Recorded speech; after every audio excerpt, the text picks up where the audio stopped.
Welcome to all the classic car enthusiasts, particularly the Mini guys. I just want to give you a quick little update. I've got some guests arriving tomorrow, or we have some guests arriving tomorrow for a week, and we'll be around with them quite a bit, so there won't be very many videos. Probably not until the start, maybe next weekend, I would think. We'll probably do something then. I think Amir's back on Wednesday or Thursday, I'm not sure. So I just wanted to give you a quick little update, and this is going to be a quick short video. I got a comment from Don Codman is his name, and he was asking me about the front of the Mini, about the welding point. So what I'm going to do, once I finish now, I'm going to pick the camera up, hand hold it, and show you where we've welded it, and just some little things that we do. Again, I've said this many times, I'm not an expert in Minis, I'm not an expert in restoration. I just try and use some common sense and do it the way I think right. So for Don and I've had a few questions about the front of the car, so hopefully this will answer that as well. So yeah, a couple of things have come up.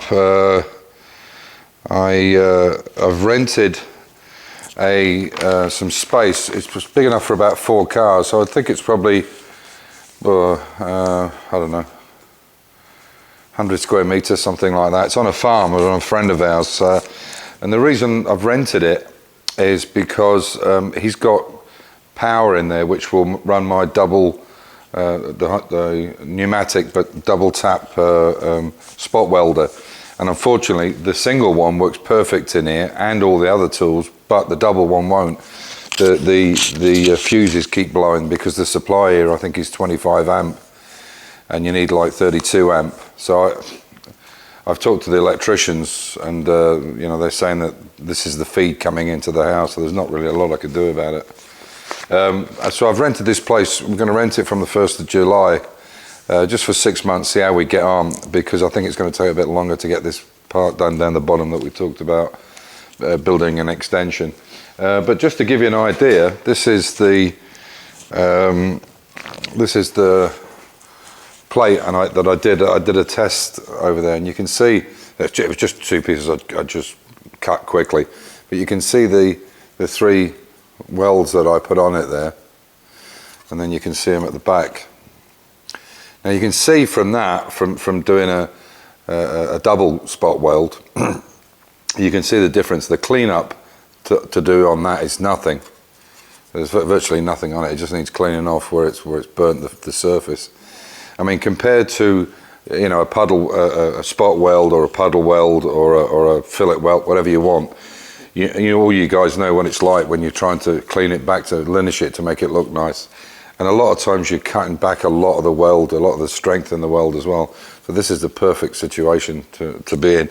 Unfortunately, it depends on the size of the legs, where the weld is and so on. There's a lot of times when you can't use them unless you've got a very, very large, long legs on these double spot welders, and nobody has all the stuff for them, you know, unless you're doing a certain brand.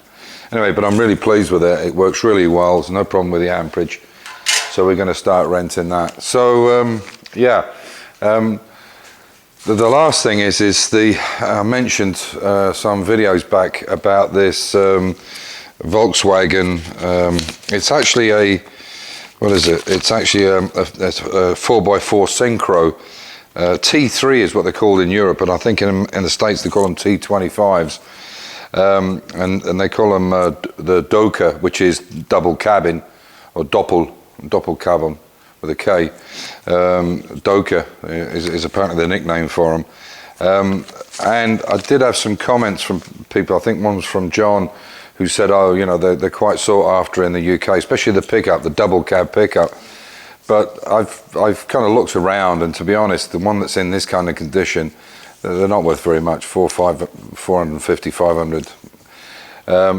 So I've decided that I was thinking it would be nice to have somebody to restore it, but it seems that nobody really wants it. They want the engine, or they want the gearbox, or they want this, or they want that, but they don't want the whole thing. So I'm going to go ahead and do what I said. I'm going to make it into basically a garden buggy, a 4x4 garden buggy. and I'm going to come up with a plan. So this place we're renting, we'll take it because it's very close to it. We'll take it there, and then we'll cut with the plasma cutter, and then start cutting it away. So it's just a flatbed. All I want is a driver's seat, a steering wheel, and some pedals. There'll be no lighting, no nothing on it. Just the basic, the basic thing with the suspension, so we can put things on it in the garden. So I'm going to turn off now and turn the camera off, and I'm going to hand hold it and show you some of these things on the Mini. So I'll catch you in 3 or 4 days, and you know, like I always say, you know, now's the time to get out and do your hobby. The weather's nice. I mean, it was 32 yesterday. Strangely enough, today it's been under 19, 18. But it was 32 yesterday, and it was really warm. So now's the time to get out and do it if you've got a chance, and especially with the lighter nights as well. Anyway, so I'll catch you in the next video. Take care and bye for now. So, I'm just going to go over the Mini front. I got a comment from Martin, Mini Manshed. He's a Scotsman living in France. And he was saying he really hates these, and what he did was he cleaned them over. They're really, I mean, a lot of this stuff, it's like this, you know, this is not absolutely straight, but it's better than it was. It's not as wavy. A lot of people just get rid of these tabs. Really, I think they were probably put on there. I don't know, but I would imagine common sense tells me it was an easy way for them to quickly weld them, and that's probably why they're there. It's the same as this. This is not needed at all. This is where they used to put them on the production line, but they've recreated them so it looks like an original car. Okay, so for Don and other people have asked me, I hope the light here is good enough. So you can see this is a second-hand front. It's from the original car, and it was in very, very good condition. It's obviously not the original because it would be rotten by now. But what we do here is we punched holes, or we drilled holes here in these.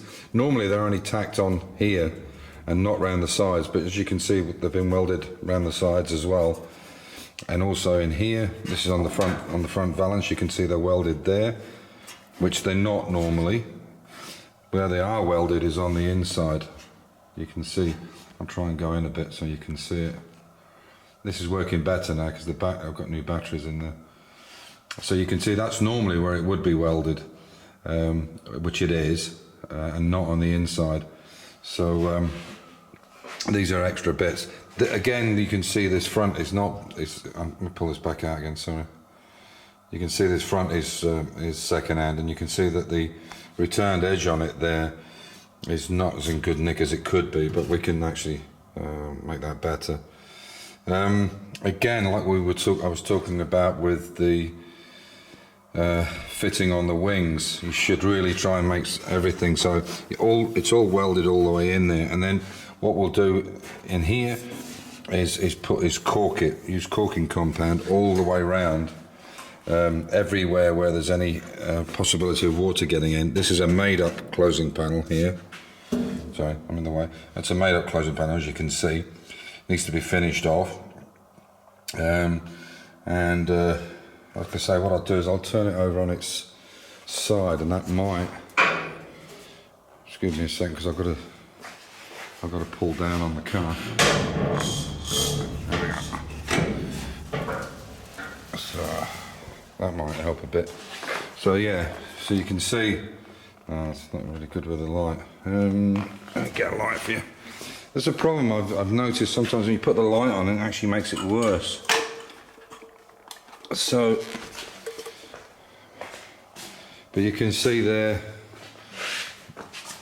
you can see how there it is actually all in line, and that's really, really important. So we cork all that, and all the welding down the side there, we'll cork that as well. Although you could weld it all the way through, not necessary, but you could weld it all the way through. But good corking, not just silicone, but a good corking compound to go in there, and that'll all get done. And then we'll put these shock absorber tops in as well. Yeah, Donald also asked me about primers. Well, I mean, at the end of the day, primer's primer. You know, it depends. I mean, the way I look at things is, if you're working on a car and you're going to be leaving it from time to time, just buy a cheap primer just to cover it, because you might be taking it back off again to do some welding. But anywhere you are welding, use weld through primer, zinc weld through primer, because it'll last longer. But otherwise, you know, if you're painting the whole car, which you normally are, or at least one big section of it, then just use the cheapest one you can. If you're not knocking it back, then I mean, we use a proper professional primer. It's the ones we use is white, or very beige colour, because what we found is the lighter the colour, the better you can see any discrepancies in the bodywork. So that's why we're doing it.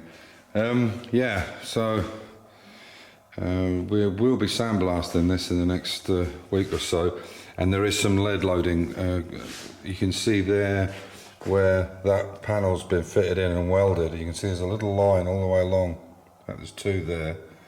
That'll all be lead loaded.